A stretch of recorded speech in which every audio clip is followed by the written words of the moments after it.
I need to get some of those snapply. I got to get some of those snapply. You really do. Really. I've got a number of people that I want to give those to. Really? Yeah. Well, we'll have to get you some. Are they in stock again? They are in stock. Okay. Yes. I need some. All right, guys. Well, you are listening to K-Talk Radio, 1640 AM.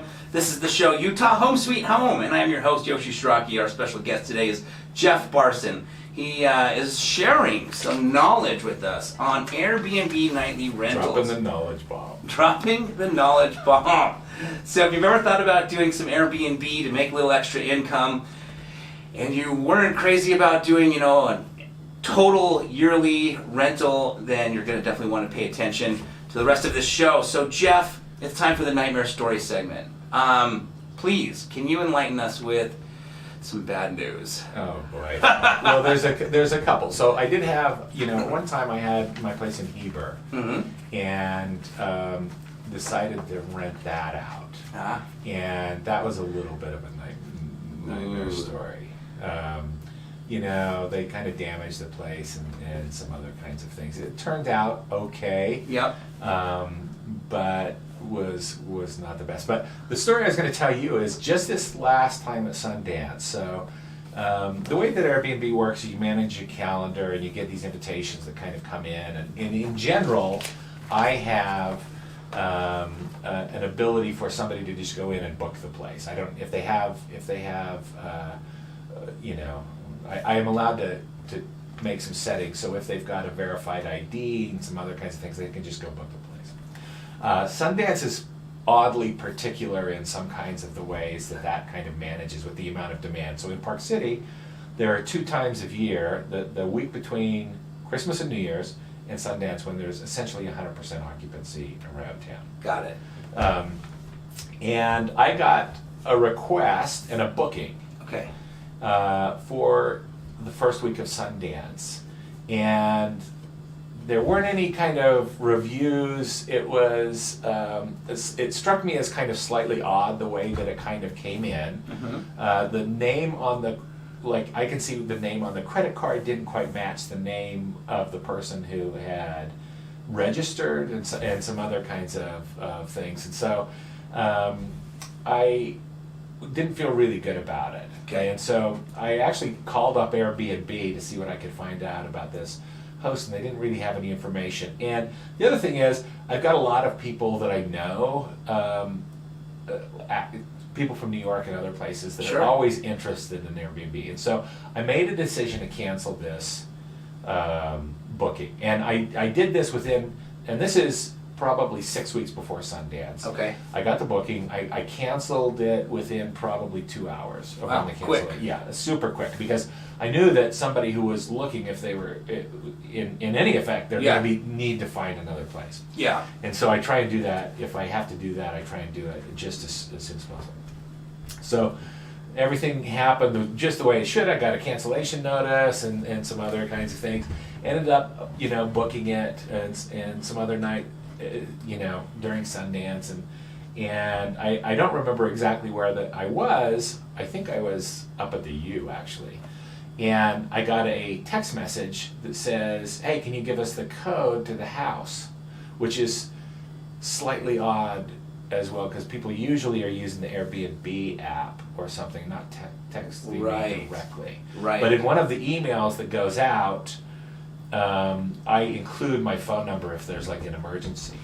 And I looked down because I got the notification, and then I looked at the actual text message, and they had also sent a photograph of the front of the duplex. Oh no. That I could tell was they were standing in front of the duplex. Yes. So I called it up, and it was a very nice group of filmmakers from Mexico. Oh. Wow. Who were trying to get into the house and had not been notified, or something had gone wrong. Oh, no. Because there had been a group of them and they used somebody's credit card in order to book the place. And so I don't know if the notifications got kind of screwed up or went whatever. to someone else's inbox. But it was a little bit of a nightmare, because I had other people arriving that had booked the place within a few hours there. So here was a group of filmmakers from Mexico who'd gotten into Sundance and had just then booked a place to come see their film, and they'd showed up and essentially they're in a foreign country with no place to stay. And so it was about we got them kind of situated and got them into another place. I called up Airbnb immediately. Yes. And said, here's my kind of situation. They're like, well, we sent out the notifications and you don't really have anything to do. And I was like, well, you don't understand. They're like, I can't just leave them here. Right. It's snowing. Yeah. It's like 22 degrees outside. I'm not just going to kind of cut bait. Oh, I'm off the hook. Great. On this crew and stuff. And so we were able to Airbnb actually kind of steps up in those situations pretty well. Okay. If you're not being a total doofus, right, they will attempt to kind of help you that way. But that, I felt really bad. I literally was getting in my car to drive up there because I was going to go pick them up in Park City and drive and let them stay at my place down here in Salt Lake. Oh, wow. Until you figured it out. Like they're literally at that time of year in Park City is almost no place that you can kind of go. Yeah, exactly. There's no backup plan. And so I thought, like, that wasn't as much my nightmare. I was very concerned about it, but you can end up in there's just a lot of moving parts, and sometimes things kind of go wrong just a little bit. That's what I'd throw out as a nightmare story. I have had guests that have done broken things or spilled wine and some other kinds of things, and generally it's not that big of a problem. Right. As long as you're not. You're not a wiener. I'll say that. Because it can't. Because I will tell you this though, Airbnb. If you do, the nice thing about going through Airbnb is if somebody does damage that and you document it and you have good status and some other kinds of things, and it's obvious that this actually happened. They'll just credit your account and then they will. Really? Yeah, they will credit your account before they don't have an argument with the people. Yeah. If somebody broke a window or some other kind of a thing, they will just kind of you'll have to get a bid. Yeah. But they will just pay you. And I don't know exactly what I assume they charge the other person's credit card. I don't even know, but I've had a couple of things like that in the one was $3,000 worth of damage. Wow. And I had to document it and get some bids, but Airbnb, I was they just stepped up and paid, which is not what you get in long-term. Yeah, exactly. Rentals kind of thing. So there's a little bit of a safety net. No kidding. Yeah, long-term tenant does $3,000 damage to your property. It's a $3,000 expense when they move out. Often the case. Yeah. Very cool. Do you know what happened? So just curious to this. I know that Airbnb essentially found them a place to stay, and I think that they probably just looked at their inventory and booked them. Got it. So I don't know if they might have had to move. Yeah. Meaning they probably were not in the same place for 7 days because that would be very, very difficult to imagine. Yeah, exactly. And I'm sure they had to kind of pay for it. Yeah. But they weren't. They weren't homeless. they weren't, and they weren't down in my basement because I think there were 7 of them. Oh wow! Do you speak Spanish, Jeff? Not very well. I'm speaking Spanish as well as they spoke English. So. Yes, that could be tricky.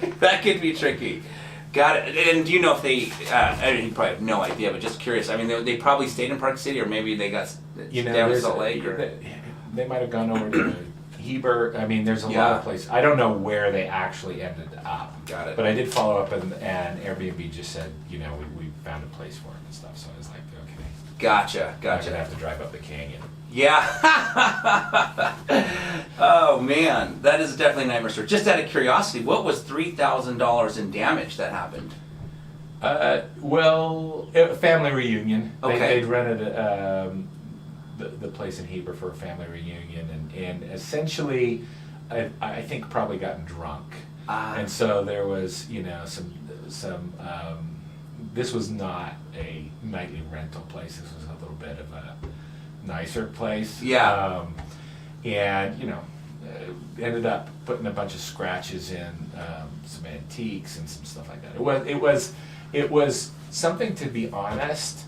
And this is a little bit more of a nightmare story, but kind of shows you how Airbnb can kind of work for the homeowner is what had happened was they'd had a family reunion. Okay. And I think that the person putting on the family reunion was something he was a wiener too.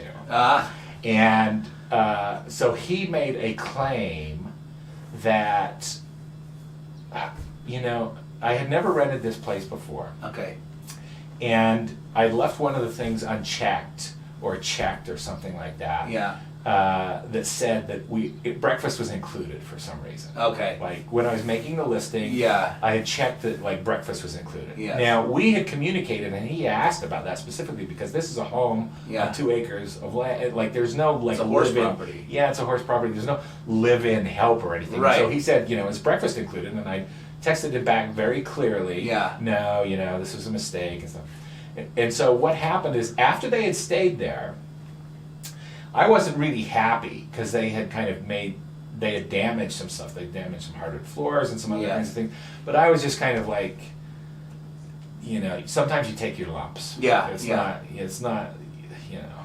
it's not worth any kind of hassle. But he opened up an actual claim asking for a reduced rate because breakfast wasn't included once they showed up.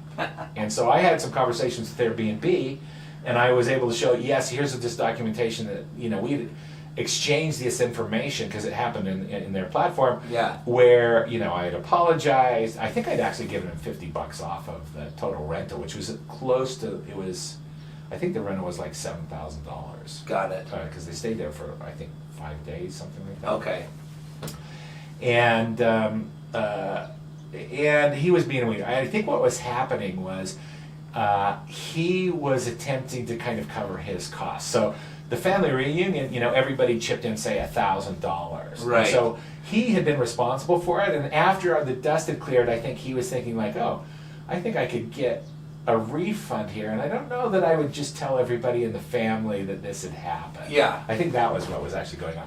So he opened up a claim, and then I was just extremely unhappy at that kind of point. So I documented this stuff, and so yes, they gave him something like a reduction of like 10% or something like that. It was something like $1,200 that they were going to charge me for this mistake of like saying that breakfast was included. Yeah. Because they're just interested in not having any problems. Right. Airbnb is not really interested in doing a big investigation Exactly, and all. yeah. They're just like, let's clear this up. So they were going to I guess dock me or penalize me like $1,200 or something. And so I said, look, okay, if this is how this is going to go down, this is how it's going to go down. And so he got his $1,200, but I think he had to pay like $3,200, $3,500, something like that. Yeah. And I didn't lose any sleep over that. Yeah. That's the only time that I've had a real that's by far the worst experience that I've had. Yeah. There's other things that kind of happen. Yeah. The disposal doesn't work, or some other kinds of things, and you just kind of float through that. But that was, Yeah. I decided not to do that anymore. Got it.